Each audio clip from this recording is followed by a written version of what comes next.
नमस्कार। आज हम हिंदी साहित्य की एक बहुत ही चर्चित और महत्वपूर्ण कहानी शेखर जोशी की बदबू पर एक गहरी नज़र डालने वाले हैं। जी। हमारे पास ना इस कहानी से जुड़े कई स्रोत हैं।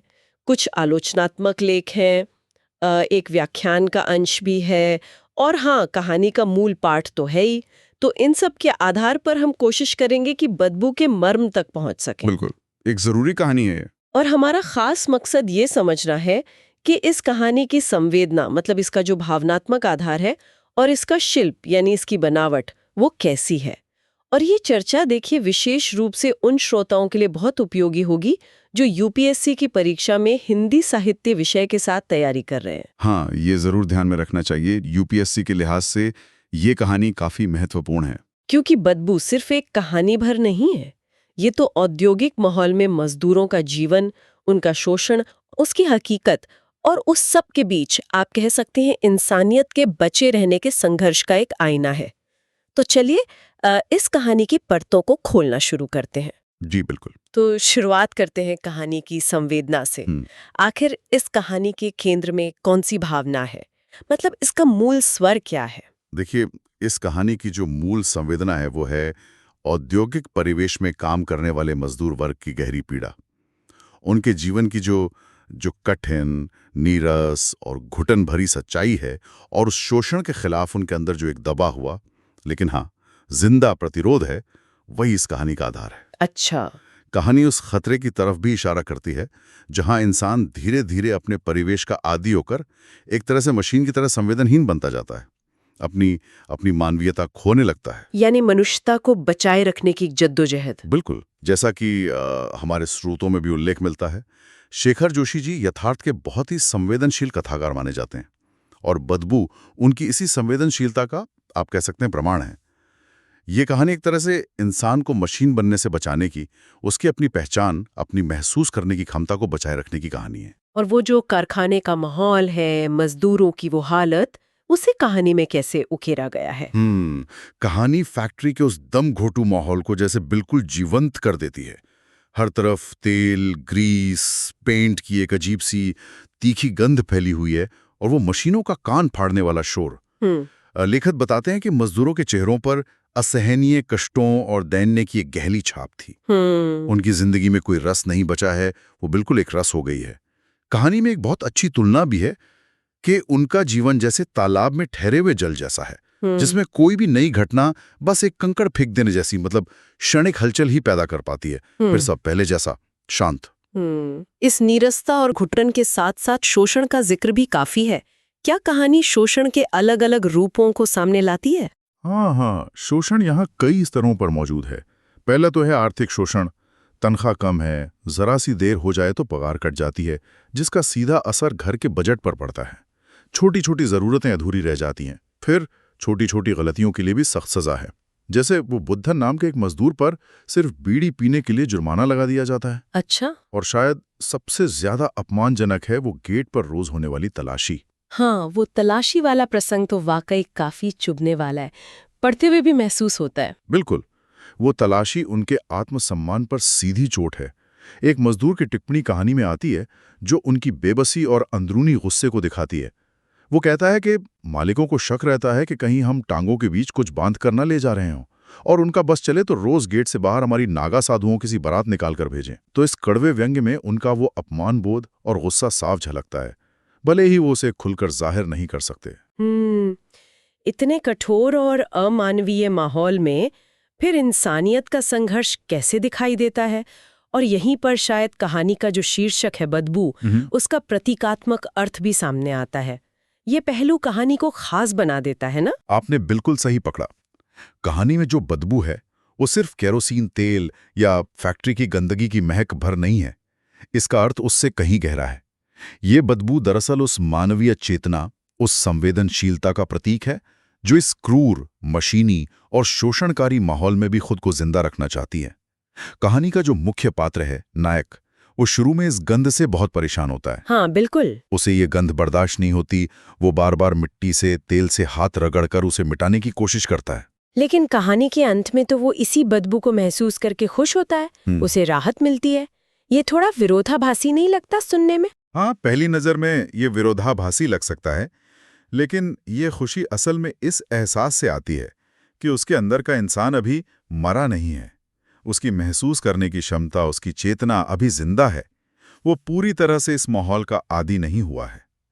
कहानी में वो घासी नाम के एक पात्र का किस्सा आता है ना, हाँ हाँ। जिसकी गांव की लड़की शहर आकर गंदगी उठाते उठाते गंध के प्रति इतनी संवेदनहीन हो जाती है कि उसे बदबू आना ही बंद हो जाता है।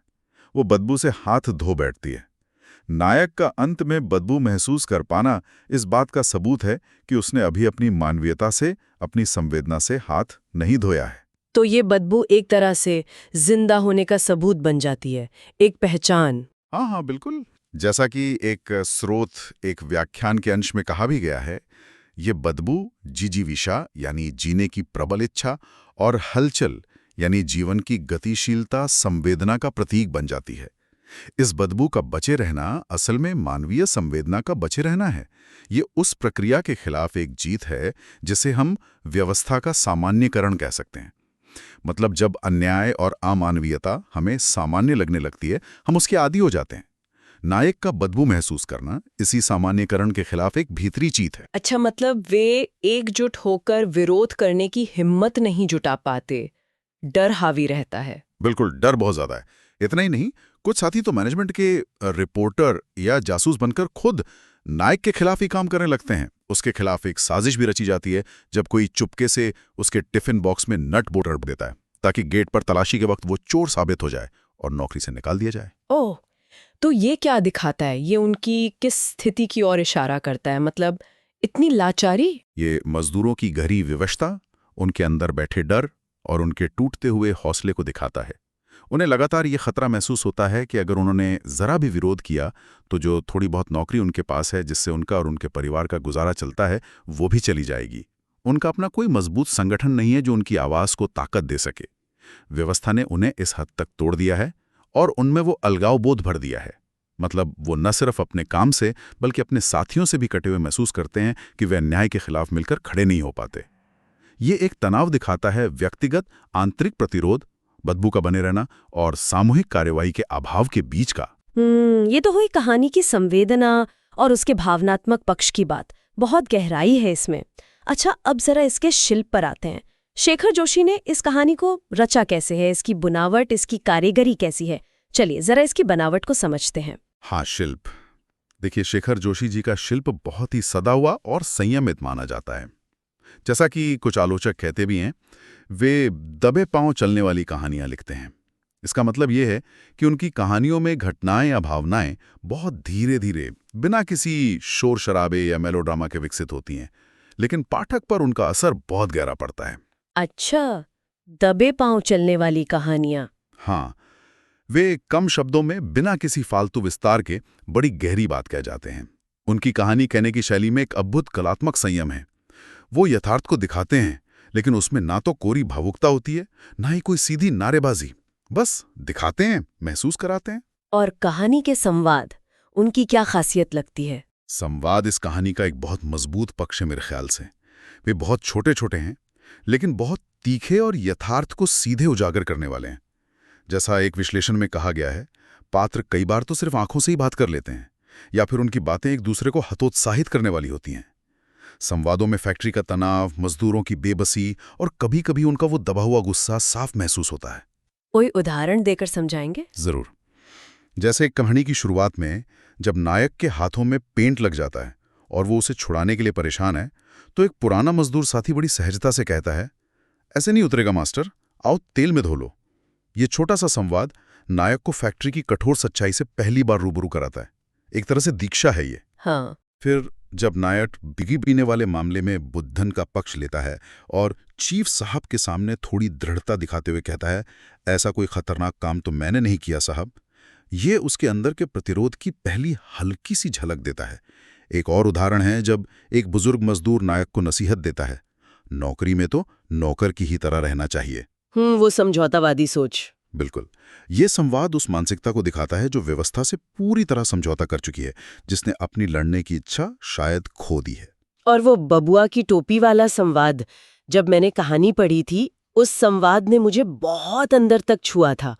बहुत मार्मिक लगा था वो। हाँ, वो संवाद तो कहानी का मर्म स्थल है, बिल्कुल। दिल को भेद जाने वाला। जब नायक को पता चलता है कि देर से आने की वजह से उसकी पगार कटेगी, तो उसे तुरंत अपनी पत्नी की पिछली बार कही बात याद आती है। पूरे 55 का हिसाब लगाया था। बबुआ की टोपी इस महीने भी रह गई। सिर्फ 8 आने कटने से बच्चे की एक मामूली सी जरूरत, एक टोपी, पूरी नहीं हो पाती। सिर्फ 8 आने। हाँ, ये एक पंक्ति पाठक को हिलाकर रख देती है और मजदूरों की भयानक आर्थिक तंगी और लाचारी को सामने ला देती है। लेखक आगे टिप्पणी भी करते हैं कि ऐसे डरपोक और हतोत्साहित लोगों के कारण कितनों के बाबुओं की टोपी अभी जीवन में रह जाएगी। ये टिप्पणी गहरी पीड़ा और व्यवस्था के प्रति चिंता व्यक्त करती है। वाकई। अच्छा, कहानी की भाषा के बारे में आपकी क्या राय है? कैसी भाषा का इस्तेमाल किया है जोशी जी ने? भाषा पूरी तरह से कहानी के माहौल और पात्रों के अनुरूप है, एकदम सटीक।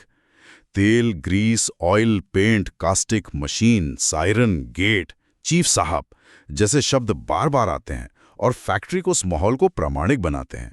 भाषा एकदम यथार्थवादी है, जमीनी है। और वो मुहावरे वाला प्रयोग, हाथ धो बैठना। हाँ, वो घासी के किस्से में गंध के प्रति संवेदनहीन हो जाने के लिए हाथ धो बैठना जैसे मुहावरे का प्रयोग बहुत सटीक और गहरा अर्थ लिए हुए है। ये दिखाता है कि कैसे इंसान हालात का आदी होकर अपनी सबसे बुनियादी मानवीय संवेदना तक खो सकता है। बहुत ताकतवर प्रयोग है ये। और वो तलाशी वाले प्रसंग में मजदूर की भाषा, जिसमें वो नागा साधुओं की बारात का जिक्र करता है, वो भी काफी तीखी है। हाँ, वो भाषा मजदूरों के दबे हुए गुस्से, उनकी पीड़ा और उनके अपमान बोध को व्यक्त करती है। उस टिप्पणी में कड़वाहट भी है और एक तरह का काला व्यंग्य भी। ये भाषा मालिकों के वर्चस्व और मजदूरों की मजबूर, अपमानित स्थिति को उजागर करती है। गेट पर लगी बल्ली को फांद कर जाने का नियम और उस पर मजदूरों की टिप्पणियां, ये सब दिखाते हैं कि कैसे ऊपरी तौर पर मजाकिया लगने वाली बातों के भीतर भी गंभीर सामाजिक टिप्पणी और दबा हुआ प्रतिरोध छिपा है। ये विरोध की भाषा है, पर ऐसी जिससे खुलकर कहने की हिम्मत उनमें नहीं है। ठीक है, अब कथा विन्यास यानी कहानी की जो संरचना है और प्रतीकों पर थोड़ा और विस्तार से बात कर लेते हैं। हाँ, तो कहानी का विन्यास मतलब नैरेटिव स्ट्रक्चर काफी सीधा और रैखिक है, लीनियर कह सकते हैं। घटनाएं एक क्रम में घटती हैं। नायक का फैक्ट्री में पहला दिन, उसका धीरे धीरे वहां के माहौल से परिचित होना, शोषण के अनुभव, प्रतिरोध की कोशिश और अंत में अपनी संवेदना को बचाए रखने का वो एहसास। लेकिन इस सीधे सरल ढांचे के अंदर छोटे छोटे विवरण, प्रसंग और प्रतीक कहानी को बहुत गहराई और सघनता देते हैं। जैसा हमने पहले भी बात की, बदबू खुद कहानी का केंद्रीय प्रतीक है, जिसके चारों ओर पूरी कथा बुनी गई है। वो मुख्य धुरी है। और दूसरे प्रतीक? हाँ, इसके अलावा भी कई छोटे छोटे प्रतीक हैं जो कहानी के अर्थ को मजबूत करते हैं। जैसे वो केरोसिन तेल जिससे हाथ धोने पर भी गंध नहीं जाती, वो उस माहौल की अमिट छाप का प्रतीक है। घासी का किस्सा संवेदनहीन होने के खतरे का प्रतीक है। बीड़ी पीने वाला प्रसंग और नायक का हस्तक्षेप उसके प्रतिरोध की शुरुआत का प्रतीक है। गेट पर होने वाली अपमानजनक तलाशी व्यवस्था के दमन का प्रतीक है। बबुआ की टोपी भी एक प्रतीक की तरह है। बिल्कुल, बबुआ की टोपी वाला संवाद आर्थिक लाचारी का बहुत ही मार्मिक प्रतीक है। नायक को फंसाने के लिए उसके टिफिन में नट बोल्ट रखना साथियों के बीच टूटते भरोसे और डर का प्रतीक है। और नायक की बदली कास्टिक टैंक पर करना एक सजा के तौर पर व्यवस्था की क्रूरता का प्रतीक है। ये सब मिलकर कहानी की मुख्य संवेदना शोषण, मानवीय संघर्ष और प्रतिरोध को उभारते हैं। और कहानी का अंत, नायक का बदबू महसूस करके राहत पाना, क्या ये एक उम्मीद जगाता है या ये भी एक तरह का समझौता है? नहीं, मैं इसे समझौता नहीं कहूंगा। कहानी का अंत इसे एक निराशाजनक नोट पर खत्म होने से बचाता है। यह दिखाता है कि नायक पूरी तरह से हारा नहीं है, वो व्यवस्था का पुर्जा नहीं बना है। उसकी मानवीय चेतना, उसकी महसूस करने की क्षमता यानी उसकी बदबू अभी जिंदा है। ये व्यवस्था के सामान्यीकरण मतलब अन्याय को सामान्य मान लेने की प्रवृत्ति के खिलाफ व्यक्ति की एक छोटी सी लेकिन बहुत महत्वपूर्ण भीतरी जीत है। यह आशा की एक महीन किरण की तरह है, पूरी तरह आशावादी नहीं पर निराशावादी भी नहीं। ठीक है, तो ये पूरा विश्लेषण जो हमने किया यूपीएससी एस्पिरेंट्स के लिए कैसे उपयोगी हो सकता है, परीक्षा के नजरिए से इसमें क्या खास है जिस पे उन्हें ध्यान देना चाहिए जब वो उत्तर लिख रहे हो? निश्चित रूप से बदबू कहानी हिंदी साहित्य के पाठ्यक्रम का एक अहम हिस्सा है और इस पर संवेदना और शिल्प से जुड़े सवाल अक्सर पूछे जाते हैं। इस चर्चा से एस्पिरेंट्स को कई ऐसे बिंदु मिल सकते हैं जिन्हें वे अपने उत्तरों में इस्तेमाल करके उन्हें ज्यादा प्रभावी बना